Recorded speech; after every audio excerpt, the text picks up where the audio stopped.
نحمده ونصلي على رسوله الكريم اما بعد فاعوذ باللہ من الشیطان الرجیم بسم اللہ الرحمن الرحیم۔ السلام علیکم بھائیوں اور بہنوں۔ وہ عورت جو نماز ظہر کے بعد قرآن مجید کی یہ سورت پڑھتی ہے وہ دنیا میں ہی جنتی کہلائی جاتی ہے۔ محترم ناظرین، جو عورت ظہر کے وقت یہ سورت پڑھے گی وہ دنیا میں ہی جنتی کہلائے گی، کیونکہ جو لوگ قرآن کو مضبوطی سے تھام لیتے ہیں تو اللہ ان کے مرتبے کو بلند کر دیتا ہے، وہ دنیا میں بھی عزت و مقام حاصل کرتے ہیں اور آخرت میں بھی جنت ان کا ٹھکانہ ہوتا ہے۔ جو لوگ قرآن کی تلاوت اور تعلیمات سے دور ہوتے ہیں وہ اپنی زندگی اپنی مرضی اور چاہت سے بسر کرتے ہیں، تو پھر ایسے لوگوں کو اللہ ذلیل و خوار کر دیتا ہے۔ ناظرین، حضور نبی کریم صلی اللہ علیہ وسلم نے فرمایا کہ اللہ اس کے طواف یعنی کہ قرآن مجید کی وجہ سے بہت سے لوگوں کو سربلند فرمائے گا اور دوسرے لوگوں کو ذلیل و خوار کرے گا۔ تو ناظرین، جو بندہ یا بندی قرآن کریم کی تلاوت کرتے ہیں اللہ کے فرشتے اس پر رحمت بھیجتے ہیں، حتیٰ کہ چیونٹیاں اپنے سوراخوں میں اور مچھلیاں اپنے سمندروں میں اس کے لیے دعائیں مغفرت کرتی ہیں۔ اللہ کے ایک بزرگ حضرت سیدنا خالد بن معدان رحمۃ اللہ علیہ فرماتے ہیں کہ یہ قرآن پاک پڑھنے اور پڑھانے والے کے لیے سورت ختم ہونے تک فرشتے استغفار کرتے رہتے ہیں۔ اس لیے جب تم میں سے کوئی بھی دن کے آغاز میں کوئی بھی سورت پڑھے تو اس کی آخری 2 آیات چھوڑ دے اور دن کے آخری حصے میں اسے ختم کرے، تاکہ دن کے شروع سے لے کر آخر تک پڑھنے اور پڑھانے والے کے لیے فرشتے استغفار کرتے رہیں۔ تو ناظرین کرام، قرآن پاک کی اس سورت سے جو محبت کرتا ہے یا جو بندہ یا بندی اس سورت کو پڑھتا ہے تو اللہ اسے دنیا میں ہی جنت کی بشارت دے دیتا ہے۔ اس سورت سے محبت کرنے والے، اس سورت کو پڑھنے والے جنت میں داخل ہوتے ہیں۔ تو جو بھی مسلمان مرد یا عورت نماز ظہر یا کسی بھی نماز کے بعد قرآن کی یہ سورت صرف 10 بار روزانہ پڑھے گا تو وہ دنیا میں ہی جنتی کہلائے گا۔ حدیث میں ہے کہ ایک شخص نے حضور علیہ السلام سے عرض کیا کہ یا رسول اللہ، میں اس سورت سے محبت کرتا ہوں، تو آپ صلی اللہ علیہ وسلم نے فرمایا کہ اس کی محبت تجھے جنت میں لے کر جائے گی۔ ایک شخص نے کسی اور کو اس سورت کو پڑھتے ہوئے رات کے وقت سنا کہ وہ بار بار اسی سورت کو دہرا رہا ہے۔ صبح کے وقت اس شخص نے حضور صلی اللہ علیہ وسلم سے ذکر کیا، گویا کہ وہ اسے ہلکے ثواب کا کام جانتا تھا۔ تو حضور نبی کریم صلی اللہ علیہ وسلم نے فرمایا، اس کی قسم جس کے ہاتھ میں میری جان ہے، یہ سورت 1/3 قرآن کے برابر ہے۔ حضرت ابو ہریرہ رضی اللہ تعالی عنہ سے مروی ہے کہ رسول علیہ السلام نے فرمایا کہ عورت جب 5 وقت کی نماز پڑھتی ہے، اپنے ناموس اور عزت کی حفاظت کرتی ہے اور شوہر کی اطاعت کرتی ہے تو وہ جنت کے جس دروازے سے چاہے داخل ہو جائے۔ حضرت ابو ہریرہ رضی اللہ تعالی عنہ سے مروی ہے کہ آپ صلی اللہ علیہ وسلم سے یہ پوچھا گیا کہ کون سی عورت بہتر ہے؟ تو آپ صلی اللہ علیہ وسلم نے فرمایا، وہ عورت کہ شوہر اسے دیکھے تو وہ اسے خوش کر دے، جب کوئی کام کہے تو اس کی اطاعت کرے اور اپنی عزت کی حفاظت کرے اور اس کی مرضی کے خلاف مال خرچ نہ کرے۔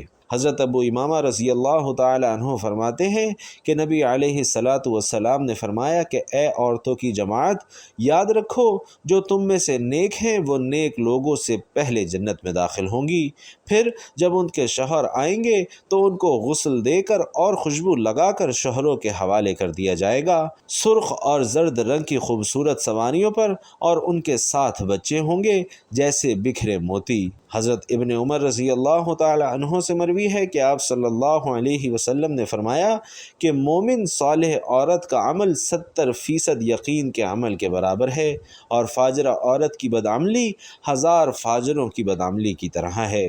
ناظرین، حضرت ام سلمہ رضی اللہ تعالی عنہا نے رسول پاک صلی اللہ علیہ وسلم سے پوچھا کہ اے اللہ کے رسول، دنیا کی عورتیں افضل ہیں یا حورین؟ تو آپ صلی اللہ علیہ وسلم نے فرمایا کہ دنیا کی عورتیں حورین سے افضل ہیں، ایسے جیسے ابرا عمدہ اور اچھا ہوتا ہے اور استر اندرونی کپڑے سے۔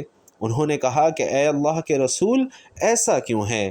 تو آپ نے فرمایا کہ اپنی نماز، اپنے روزے اور خدائے پاک کی عبادت کی وجہ سے۔ سبحان اللہ۔ ناظرین، حضرت ابو ہریرہ رضی اللہ تعالی عنہ آپ صلی اللہ علیہ وسلم کا ارشاد نقل کرتے ہیں کہ جو عورت خدا سے ڈرے اور گناہ نہ کرے اور اپنی عزت کی حفاظت کرے اور شوہر کی اطاعت اور فرما برداری کرے، اس کے لیے جنت کے 8 دروازے کھول دیے جاتے ہیں اور ان سے کہا جائے گا کہ جس دروازے سے چاہو جنت میں داخل ہو جاؤ۔ ناظرین، ایک حدیث میں نبی کریم صلی اللہ علیہ وسلم نے فرمایا، کیا میں تمہیں تمہارے جنتی مردوں کی بابت نہ بتلاؤں؟ نبی جنتی ہے، صدیق جنتی ہے، شہید جنتی ہے، معصوم بچہ جنتی ہے، وہ شخص جنتی ہے جو اپنے مسلمان بھائی کی زیارت کے لیے شہر کے آخری کنارے پر محض اللہ کی رضا کے لیے جاتا ہے، اور تمہاری جنتی عورتوں میں سے ایک وہ عورت جنتی ہے جو خاوند سے بہت محبت کرنے والی، بہت بچے پیدا کرنے والی اور اپنے خاوند سے گہرا تعلق رکھنے والی ہو۔ خاوند جب اس سے ناراض ہو جائے تو وہ اس سے بے اعتنائی کرنے یا اکڑنے کے بجائے اس کے پاس جاتی ہے، حتیٰ کہ اپنا ہاتھ اس کے ہاتھ میں دے دیتی ہے اور کہتی ہے کہ میں اس وقت تک پلک نہیں جھپکاؤں گی جب تک تو راضی نہیں ہو جائے گا۔ بھائیوں اور بہنوں، آج کل کی عورتوں میں یہ مذکورہ صفات کی عورتیں کم ہی دیکھنے میں آتی ہیں۔ اس حدیث کی روح سے عورت کے اندر مرد سے بے اعتنائی اور اکڑنے کا جذبہ نہایت خطرناک ہے۔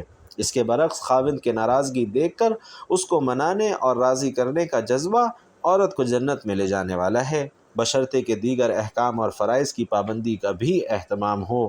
آج کل کی عورتیں زیادہ بچہ پیدا کرنے سے بھی گریز کرتی ہیں، محض اس لیے کہ زیادہ بچے جننے سے ان کی حسن اور رعنائی میں کمی آ جائے گی، یا بعض وسائل کی کمی کا بہانہ پیش کرتی ہیں۔ تو ناظرین، یہ دونوں باتیں ہی غلط ہیں۔ حالانکہ ناظرین، یہ دونوں باتیں ہی غلط ہیں۔ حکم شریعت اور اجر و ثواب کے مقابلے میں اپنے حسن و جمال کے برقرار رکھنے کو اہمیت دینا ایک مسلمان کی شان کے خلاف ہے۔ اسی طرح وسائل کا بہانہ اللہ کی رضاقیت اور اس پر اعتماد اور توکل کے منافی ہے، جیسا کہ ارشاد باری تعالی ہے کہ ہم تمہیں بھی رزق دیتے ہیں اور تمہارے بچوں کو بھی۔ تو ناظرین، رزق تو ہمارے ہاتھ میں ہے، ہم تمہیں بھی اور تمہارے بچوں کو بھی، چاہے وہ کتنے ہی ہوں، رزق دینے پر قادر ہیں، بلکہ سب کی رزق رسانی ہمارے ذمہ ہے، اور فرمایا کہ زمین پر چلنے والے کا رزق اللہ کے ذمہ ہے۔ ناظرین، بیوی کو نفلی عبادت کا شوق ہو تو اچھی بات ہے، لیکن اس شوق کے پورا کرنے میں خاوند کے حقوق متاثر نہ ہوں، اس لیے نفلی عبادت میں خاوند کی اجازت ضروری ہے۔ بیوی خاوند میں کوئی دینی کوتاہی دیکھے تو وہ بڑوں تک اس کی شکایت پہنچا سکتی ہے تاکہ اس کی اصلاح ہو سکے۔ ہر نماز اپنے وقت پر پڑھنی چاہیے، تاہم معقول عذر ہو تو بعد میں پڑھنا بھی جائز ہے۔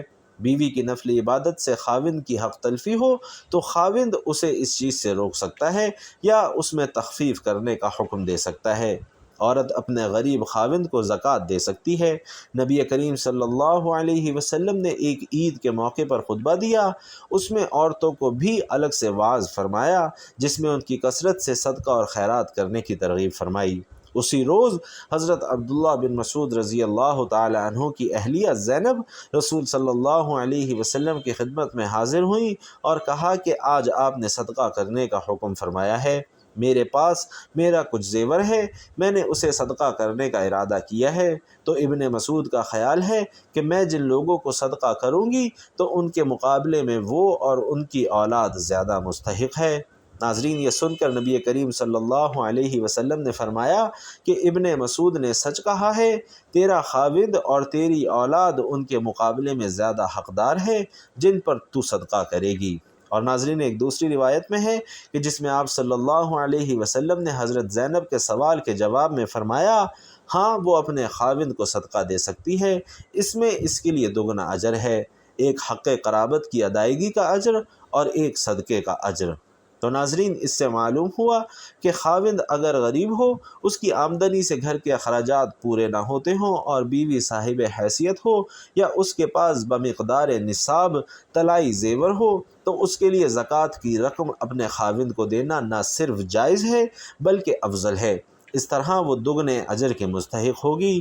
اسی طرح زیر پرورش یتیم بچوں پر زکوٰۃ کی رقم خرچ کرنا بھی دگنے اجر کا باعث ہے۔ تاہم خاوند اپنی زکوٰۃ کی رقم اپنے بیوی اور اپنے بچوں پر خرچ نہیں کر سکتا، کیونکہ ان کے نان نفقے کا ذمہ دار وہ خود ہے۔ وہ یہ ذمہ داری اصل مال سے ادا کرے گا، نہ کہ مال زکوٰۃ سے۔ عورت چونکہ خاوند کے نان نفقے کی ذمہ دار نہیں ہے، اس لیے وہ اسے زکوٰۃ دے سکتی ہے۔ وہ ناظرین، عورت بھی ایک ایسی ہی انمول چیز ہے کہ مرد اس کی قیمت ادا ہی نہیں کر سکتا۔ گویا وہ ایسا عطیہ الہی ہے جس پر انسان اللہ کا جتنا بھی شکر ادا کرے، اس نعمت اور عطیے کا حق ادا نہیں ہو سکتا۔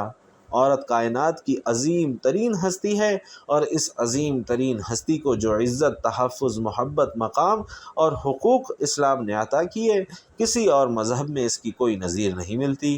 اسلام سے پہلے عورت کی حیثیت محض ایک زر خرید غلام سے زیادہ نہیں تھی۔ اس کا نہ کوئی حق تھا، نہ عزت اور مقام تھا۔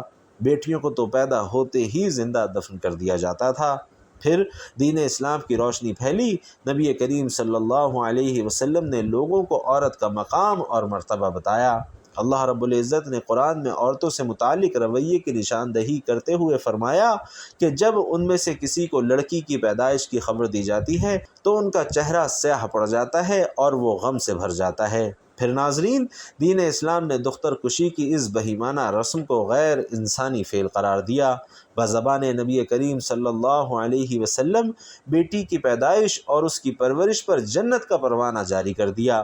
حضرت عبداللہ بن عباس رضی اللہ تعالیٰ عنہ بیان کرتے ہیں کہ رسول اللہ صلی اللہ علیہ وسلم نے فرمایا کہ جس شخص کے ہاں بیٹی پیدا ہو اور وہ اسے زندہ درگور نہ کرے، اسے ذلیل نہ سمجھے اور اپنے بیٹے کو اس پر ترجیح نہ دے، تو اللہ اسے جنت میں داخل کرے گا۔ ناظرین، مفسرین کہتے ہیں کہ زمانہ جاہلیت میں یہ دستور تھا کہ جب کسی شخص کی بیوی کے ہاں زچگی کے آثار ظاہر ہوتے تو وہ شخص بچہ پیدا ہو جانے تک اپنی قوم سے چھپا رہتا۔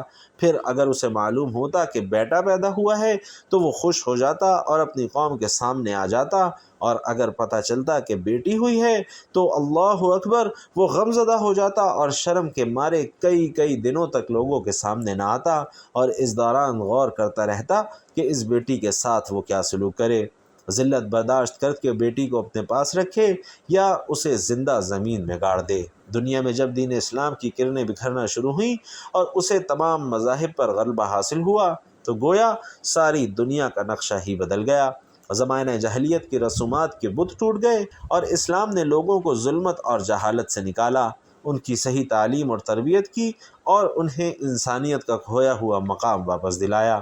زمانہ جاہلیت میں بیٹی کو جتنا منحوس اور بد نصیب خیال کیا جاتا تھا، اسلام نے اسے اتنا ہی خوش نصیب اور بابرکت ٹھہرایا۔ یہاں تک کہ عورت پر کسی قسم کی سختی اور بوجھ نہیں ڈالا، اسے معاشی ذمہ داریوں سے مبرہ کر دیا۔ سو مسلمان خواتین کو بھی چاہیے کہ وہ اپنے دین کی بہت قدر کریں۔ دنیا میں کامیابی اور کامرانی، عزت و عافیت، قلبی اور روحانی سکون کی آرزو مند ہیں اور اخروی زندگی کی بھلائی چاہتی ہیں تو شریعت اسلامی کی پاسداری کریں اور احکام الہی کی پابند رہیں۔ یاد رہے کہ اسلام میں عورت کا مقام متعین کرنے کے ضمن میں بھی اس کی فطرت کو پیش نظر رکھا گیا ہے کہ اسلام عین دین فطرت ہے۔ اس نے مرد اور عورت دونوں کو یکساں حقوق دیے ہیں، بلکہ عورت کو ماں کے روپ میں ہر رشتے پر فوقیت عطا کی ہے، مگر دونوں کا دائرہ اختیار الگ الگ ہے، اور اس حوالے سے آج کی عورت کو سنجیدگی سے سوچنے کی، سمجھنے کی ضرورت ہے کہ اللہ نے اسے نسلوں کی آبیاری جیسا انتہائی اہم کام سونپا ہے، تو اس کی ایک غلط سیکھ، ایک غلط قدم اور رویہ پوری ایک نسل تباہ کرنے کا باعث بن سکتا ہے۔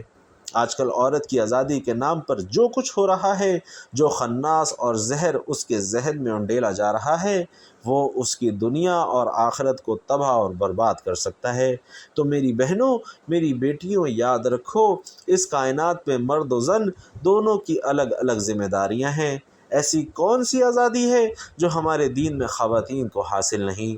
یہ دین فطرت ہے، تو اس میں ایسا کچھ ہو ہی نہیں سکتا جو کہ فطرت کے خلاف ہو۔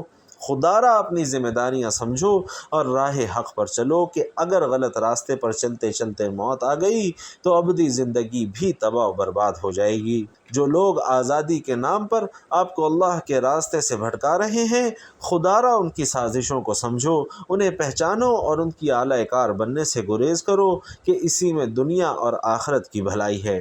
محترم ناظرین، اب چلتے ہیں وظیفے کی جانب۔ تو ناظرین، قرآن کی سورۃ الاخلاص، قل هو اللہ احد اللہ الصمد لم یلد ولم یولد ولم یکن لہ کفوا احد۔ ایک روایت میں حضور نبی کریم صلی اللہ علیہ وسلم فرماتے ہیں کہ جو شخص اس سورت کو 10 مرتبہ پڑھ لے گا تو اللہ اس کے لیے جنت میں ایک محل تعمیر کرے گا۔ اس پر حضرت عمر رضی اللہ تعالی عنہ نے کہا کہ یا رسول اللہ، پھر تو ہم بہت سارے محل بنوا لیں گے۔ تو آپ صلی اللہ علیہ وسلم نے فرمایا کہ اللہ اس سے بھی زیادہ اور اس سے بھی اچھے محلات دینے پر قادر ہے۔ اور ایک حدیث میں ہے کہ جو شخص اس سورت کو 50 مرتبہ پڑھ لے تو اس کے 50 سال کے گناہ معاف ہو جاتے ہیں۔ سبحان اللہ ناظرین، کتنی فضیلت اور اجر و ثواب ہے اس چھوٹی سی سورت کا۔ تو آپ سب بھی نماز ظہر کے بعد یا کسی بھی نماز کے بعد یا رات کو سونے سے پہلے کم از کم 10 مرتبہ سورۃ الاخلاص ضرور پڑھ لیا کریں۔ اس سورت کو پڑھنے سے دنیا میں بھی آپ اللہ کے اجر و ثواب کے حقدار رہیں گے اور آخرت میں بھی آپ کی تیاری ہوتی رہے گی۔ محترم ناظرین، اگر کوئی مسلمان قرآن پاک پڑھنا نہیں جانتا تو سب سے پہلے قرآن پاک پڑھنا ضرور سیکھیں اور اسے اپنی زندگی کا مشن بنا لیں۔ جب تک آپ قرآن پاک دیکھ کر پڑھنا نہیں جانتے تب تک آپ سورۃ الاخلاص یاد کر لیں، کیونکہ اس کے بہت زیادہ فضائل اور فوائد ہیں۔ یہ سورت الفاظ میں کم لیکن فضائل میں پہاڑوں سے بھی زیادہ وزنی سورت ہے۔ یہ سورت اللہ کی توحید کو بیان کرتی ہے اور اس سورت کو 3 مرتبہ پڑھنے سے ایک پورا قرآن مجید پڑھنے کا ثواب ملتا ہے۔ تو اس لیے اگر کوئی مسلمان قرآن پاک نہیں پڑھ سکتا تو قرآن پاک پڑھنا ضرور سیکھے اور روزانہ سورۃ الاخلاص باوضو ہو کر 200 بار پڑھنے سے 9 فائدے حاصل ہوتے ہیں۔ اللہ تعالیٰ 300 غضب کے دروازے بند کر دیتے ہیں، مثلا دشمنی، قہر، فتنہ اور ناراضگی وغیرہ۔ اور یہ آپ کو معلوم ہوگا کہ جب اللہ ناراض ہوتے ہیں تو اللہ انسان سے نعمتوں کو چھین لیتے ہیں، جب اللہ راضی ہوتا ہے تو غضب کے دروازے اللہ بند کر دیتا ہے۔ تو انسان پر رحمتوں کے دروازے کھول دے گا۔ اور اس کے علاوہ 200 مرتبہ سورۃ الاخلاص پڑھنے کا فائدہ یہ ہے کہ اللہ اس شخص پر 300 رحمت کے دروازے کھول دے گا اور اس پر رحمتیں ہی رحمتیں برسیں گی۔ اور اس کا تیسرا فائدہ یہ ہے کہ اللہ 300 رزق کے دروازے کھول دے گا۔ ناظرین کرام، آج کل ہر شخص روزی کی پریشانی، رزق کی پریشانی اور نوکری کی پریشانی میں مبتلا ہے، اس لیے روزانہ 200 مرتبہ سورۃ الاخلاص باوضو ہو کر پڑھیں۔ اللہ غیب سے رزق عطا فرمائے گا اور ہمیں پتہ بھی نہیں چلے گا کہ کہاں کہاں سے رزق آ رہا ہے۔ اور اس کا ناظرین چوتھا فائدہ یہ ہے کہ اللہ پاک اپنے علم سے آپ کو علم دیں گے، صبر اور سمجھ بھی دیں گے۔ اس لیے جو طالب علم ہیں، جو استاد ہیں، ان کے لیے یہ وظیفہ بہت ہی زبردست ہے۔ ناظرین کرام، 5واں فائدہ اس کا یہ ہے کہ 66 مرتبہ قرآن مجید پڑھنے کا ثواب ملے گا۔ 6واں فائدہ یہ ہے کہ 50 سال کے گناہ اللہ معاف فرما دیں گے۔ 7واں فائدہ یہ ہے کہ اللہ پاک جنت میں بنگلے عطا فرمائے گا اور ہر بنگلے کے 70,000 دروازے ہوں گے۔ دوستو، یہ تو بہت ہی مختصر سا وظیفہ ہے، اسے ضرور کیجئے۔ اور 8واں فائدہ اس کا یہ ہے کہ 2000 رکعت نفل پڑھنے کا ثواب ملے گا۔ اور 9واں فائدہ یہ ہے کہ جب بھی مرے گا جنازے میں 1,10,000 فرشتے شمولیت کریں گے۔ سبحان اللہ ناظرین، تو آپ لوگ سورۃ الاخلاص کے اس عمل کو اپنے معمول کا حصہ ضرور بنا لیجئے۔ اللہ تعالیٰ سے دعا ہے کہ میرا سنانا اور آپ کا سننا اپنی بارگاہ میں قبول و منظور فرمائے، نیکی کی بات کو سننے، سمجھنے اور اس پر عمل کرنے کی طاقت اور توفیق ہم سب کو مرحمت فرمائے، آمین یا رب العالمین۔ ناظرین کرام، آخر میں آپ سے درخواست ہے کہ کمنٹ باکس میں سبحان اللہ لکھ کر ضرور شیئر کیجئے گا۔ اللہ تعالی ہم سب کا حامی و ناصر ہو، آمین۔ السلام علیکم ورحمۃ اللہ۔